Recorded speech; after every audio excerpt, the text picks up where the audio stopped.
Hi, I'm Julia. I'm 35 years old and living in what should be a cozy family home with my husband, Jordan, and our sweet daughter, Trisha. But there's a twist: my mother-in-law, Karen, also lives with us, and she might just be the queen of manipulation. Our life is never dull with Karen around. Her presence feels like a shadow that looms over us, always there, always interfering. Just this morning, as Trisha happily ate her cereal, Karen swooped into the kitchen like she owned the place, which, technically, she kind of does since she lives with us. "Trisha, darling, don't you think that's enough sugar?" Karen said, clucking her tongue as she peered over Trisha's shoulder. Trisha looked at me with pleading eyes, silently asking for help. I kept my voice calm. "It's fine, Karen. Trisha's breakfast is perfectly balanced." But Karen wasn't done. "You know, Julia, back in my day, we were taught not to talk back to our elders. I'm just trying to help, for Trisha's own good." The room grew tense. Even the air felt heavy. I clenched my fists, holding back my frustration. "I appreciate your concern, Karen, but Trisha and I have this covered." That was just a typical start to our day.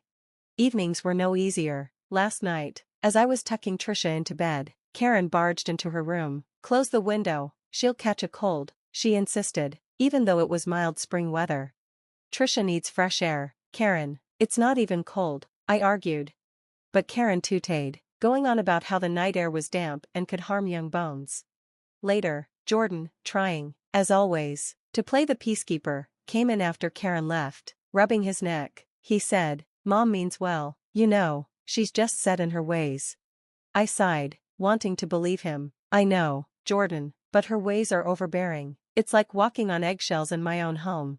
He nodded, a brief flash of understanding in his eyes before it disappeared behind his usual optimism. "Let's try to keep the peace for Trisha's sake. We'll figure this out." And that's our life. A constant cycle of trying to please Karen while protecting Trisha, and my own sanity. It's draining, but I hold on to hope that one day Karen will realize we're not just background characters in her story. We're a family that deserves respect and peace. So there you have it, a glimpse into our everyday struggles. Stick around because the story only gets more intense from here. Don't forget to like and subscribe for updates. One unusually quiet evening, as Trisha played softly in the living room, Karen cornered me in the kitchen. Her voice was strangely serious as she clasped her hands tightly in front of her. "Julia, there's something very important. I need to talk to you," Karen said seriously. I wiped my hands on a dish towel, suddenly uneasy. "Karen, what about Erica's baby?" She took a deep breath, her eyes darting nervously before meeting mine. "The baby is very sick, Julia, and there's only one way to save him." Confusion turned to horror as I realized where this was going. "What are you saying, Karen?" "It's Trisha's heart. We needed to save the baby," she said bluntly, like it was no big deal. I staggered back, my heart pounding. "Are you insane? Trisha is healthy." "But think about Erica. You'd be saving a life," Karen insisted, stepping closer. "No, absolutely not." My voice shook as I yelled, "Trisha is not a spare parts bank." Just then, Jordan walked in, his face full of confusion. "What's going on here?" Karen turned to him with fake tears in her eyes. "I was just explaining to Julia how Trisha could be a hero by saving Erica's baby." Jordan looked back and forth between us, unsure. "Mom, that's not possible, Trisha."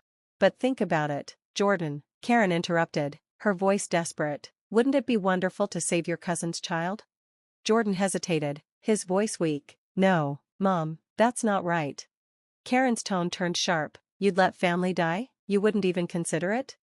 "I'm taking Trisha and going to my parents," I declared, grabbing my daughter's hand. "We can't stay here." As I packed a bag, Jordan followed me into the bedroom, torn and conflicted. "Are you sure you want to leave? Maybe Mom didn't mean it like that." "Didn't mean it, Jordan? She asked for our daughter's heart. How else could she mean it?" I snapped, my hands shaking as I zipped the suitcase. "There has to be another way to help Erica without leaving," Jordan said weakly. "There's nothing to discuss. Your mother crossed a line," I replied firmly. "We're leaving, Jordan. Are you coming with us, or are you staying with your mother?" Jordan hesitated, the conflict clear on his face. I need to think." I didn't wait. Grabbing Trisha's hand, I walked out. My heart pounded with betrayal and fear as we left the house. In the rearview mirror, I saw the home I'd built with Jordan fade into the distance. A tear rolled down my cheek because I knew things would never be the same again. As we reached my parents' house, My mind raced with shock and disbelief. I kept reminding myself that Trisha was safe now. That was all that mattered. I pulled out my phone to call Erica. The phone rang as I paced nervously until she picked up. "Hey Julia, what's up?" Her voice was cheerful, unaware of the storm ahead. "Erica, I need to ask you something important. How's the baby?" My voice trembled slightly. "He's perfect, growing every day. Why do you ask?" she replied, confused. "Karen told me he was critically ill," I said, trying to keep calm. "What? That's not true at all. Where did she get that idea?" Erica's tone shifted to concern. "She asked me for Trisha's heart, Erica. She said it was the only way to save your baby," I admitted, the words tasting bitter. There was a pause. Then Erica said firmly, "That's insane, Julia. There's nothing wrong with my baby. I don't understand why Karen would say that." Relief and anger swirled inside me. "I think Karen is trying to manipulate us. I need your help to expose her." "Absolutely, this has to stop," Erica agreed without hesitation. We discussed our plan. Erica suggested, "What if we pretend to go along with her idea? We can set up a meeting and record her talking about this. That way, we'll have proof." "That might work. We need evidence to show Jordan and everyone else how manipulative she's been," I agreed. "I'll talk to my husband tonight, and we'll get this set up," Erica said. Later that evening, Jordan called. "Are you and Trisha okay?" His voice was hesitant, full of regret. "We're safe, Jordan, but we need to talk about your mother," I said, getting straight to the point. "I've been thinking about what happened. It's hard to believe," he admitted softly. Erica confirmed it. "The baby is healthy. There was never any need for a heart transplant," I explained. There was a long pause, followed by a heavy sigh. "What do you want to do?" "Erica and I are planning to expose Karen. She needs to be held accountable," I stated firmly. "Okay, I don't understand her anymore," Jordan said, his voice stronger now. "I'll help however I can." "Thank you, Jordan. We're setting up a meeting to record her admitting everything. Can you make sure she's there?" "I will. And Julia, I'm sorry. Let's just focus on fixing this." The next day, Erica and I met at a cafe to finalize our plan. "We'll confront her at a family dinner," Erica suggested. "She'll feel comfortable enough to speak freely, but it's public enough to keep her in check." "Are you sure about this, Julia?" Erica asked, searching my face. "I've never been more sure of anything," I affirmed. "It's time everyone saw the real Karen."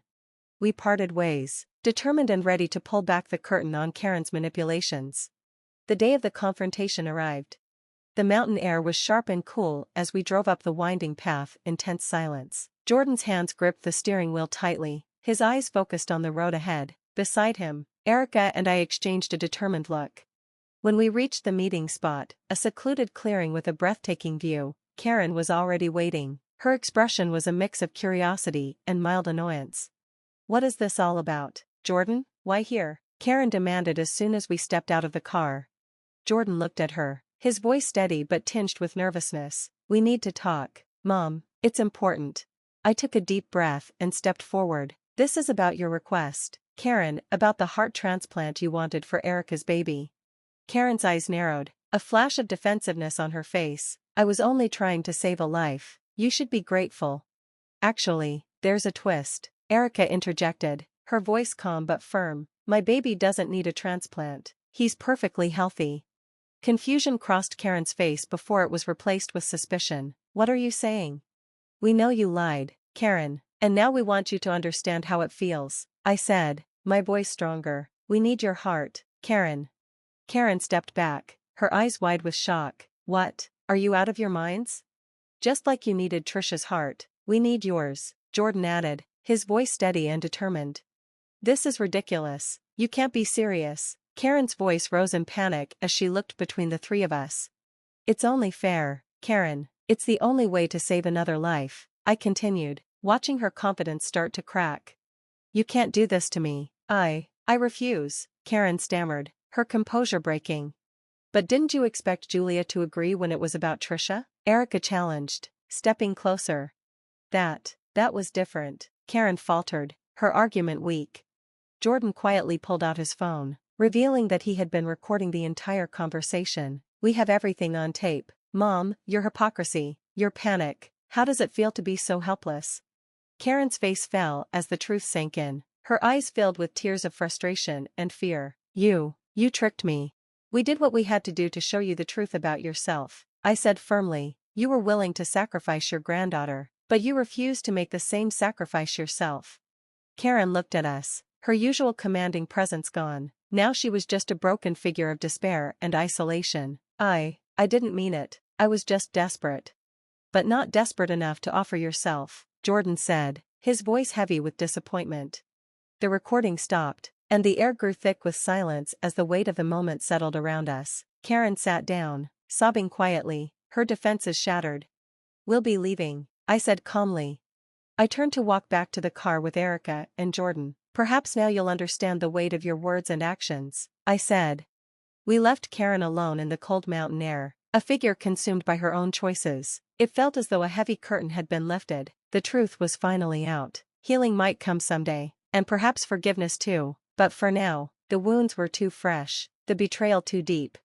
As we pulled into our driveway, the weight of the day's revelations lingered. Jordan and I exchanged a glance, a silent understanding that everything had changed. Inside, Roger was waiting, his face etched with disappointment and resolve. Karen, he began as we entered, not even waiting for us to sit. I've spoken with Erica, she told me everything. Karen, still shaken from the confrontation, looked up. I can explain. There's nothing to explain, Roger cut her off. How could you even think of sacrificing your own granddaughter?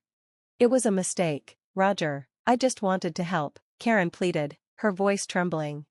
Help? By tearing apart your own family? Roger's tone was sharp and disbelieving. I can't do this. I can't be with someone who values life so little. Karen reached for him, her hand shaking. Please don't leave me, Roger. I'll change, I promise.